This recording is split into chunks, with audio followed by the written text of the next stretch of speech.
Speaker Rendon, thanks so much for coming in. Thank you. So much going on in Sacramento and the country, not the least of which is the sexual harassment scandal that is sweeping not just Sacramento but the country. We've seen one assemblyman resign. We've got another stepping back under some serious accusations, another state senator under investigation. How did it get to this point?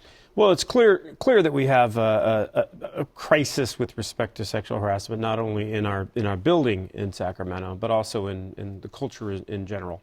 Well, is it a surprise? I mean, were you shocked? Because there's this whisper network, right, that people talk about members and staff and who's a problem. I mean, did you not hear any of those things? Well, I did recognize when I took over the speakership, I realized that our policies and procedures, for example, were outdated. They hadn't been updated in about a decade. We actually didn't have policies and procedures in the state assembly for dealing with sexual harassment until 1993. So I certainly knew that we had work to do.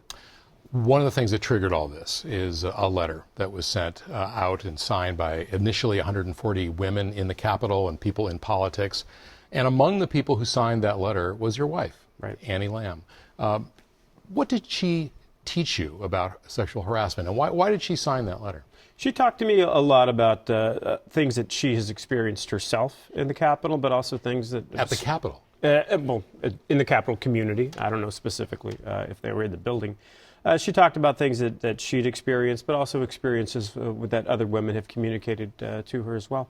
And is this something, I mean, a lot of times women need to bring the men along. I mean, right. Did she teach you something that you didn't know? She teaches me a lot. In general, she's always sort of informing me about different perspectives. And to a large extent, she helped to, whereas I think I was focused on our policies and procedures and all of those types of things, she helped to sort of bring them to life by telling me sort of real stories that real people had experienced. Matt Dababneh, the Assemblyman who has been accused of some really egregious things by lobbyists up there, Pamela Lopez. You have not called on him to resign. Why not have him resign? Sure. Well, the allegations were made this week, were made public this week, so I appointed an independent law firm to investigate these claims. In the meantime, Mr. Dababneh has been relieved of his duties as banking chair, and we're going to go forward with the investigation.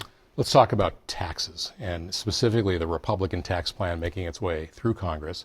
Jerry Brown the other day called it evil in the extreme. It seems to target blue states like California with relatively high taxation rates. What are your concerns about the impact that some version of that bill that ultimately gets signed could have on California? I was with my parents on Monday night, and my dad was talking specifically about the impact that it will have on him. My dad's a retired veteran. My parents are like a lot of retired folks are on fixed incomes. This is anti-veteran. It's anti-student. It's anti-homeowner. As you said, it's going to have an undue impact on California, on New Jersey, on New York, on a lot of the so-called blue states. One of the possible impacts, of course, is that people will no longer be able to take the state and local tax deduction on their federal returns, which essentially makes taxes in California more expensive. Well, we have a lot of concerns. First of all, we know we're a donor state. We don't get back what we pay to the federal government, and this will just compound that. I want to switch gears a little bit and talk about, there's always tension between Republicans and Democrats, but up in Sacramento, it seems sometimes the tension is between the Assembly and the Senate, both of which are run by Democrats. Right.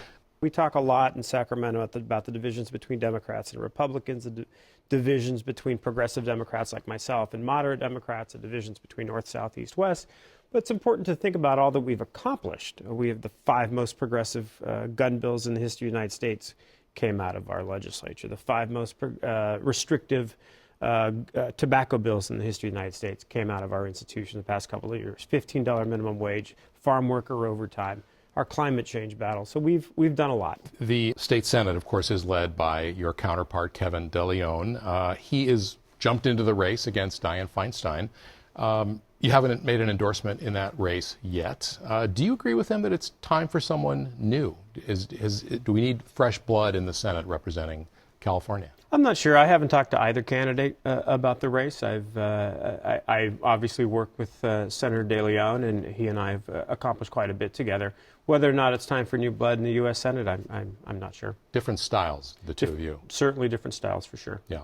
The other race you've have endorsed in is the governor's race. Jerry Brown, next year will be his final year. You've endorsed one of the dark horses in the race, John Chung, the state treasurer, who most people say doesn't have a great chance of winning. Why have you endorsed him? Well, first of all, John has been was a great member of the Board of Equalization, fine controller who really in that position stood up to Arnold Schwarzenegger like nobody else did at that time. Fantastic member, a state treasurer as well. John, incidentally, is a great personal friend of mine and has been for a long time. I think he would be a great governor. What do you think are the qualities that are needed in the next governor? And in what ways are you going to miss, if you are, Jerry Brown being in the governor's office? In terms of missing Jerry Brown, I hope the next governor can talk about philosophy as much as this governor has. You're a fan of philosophy. It was my PhDs in political and aesthetic theory. The governor, I always talk about the fact that he reads philosophers that have been dead for about 2,000 years. I tend to read living philosophers. I think the next governor is someone that has to be progressive. I think the next governor is someone who has to really understand a lot of the struggles that everyday Californians go through on a daily basis, and that's why I'm supporting John. And you have time to read philosophy these days? My wife and I always talk about the fact that no matter how busy I am, no matter how difficult things are, I read 2 hours a day, usually an hour in the morning, an hour at night. If there's anything I'm devoted to and religious about, it's making sure I get my reading in every day. Well, I'm sure being philosophical helps in your job. Speaker Anthony Rendon, thanks for coming in. Thank you.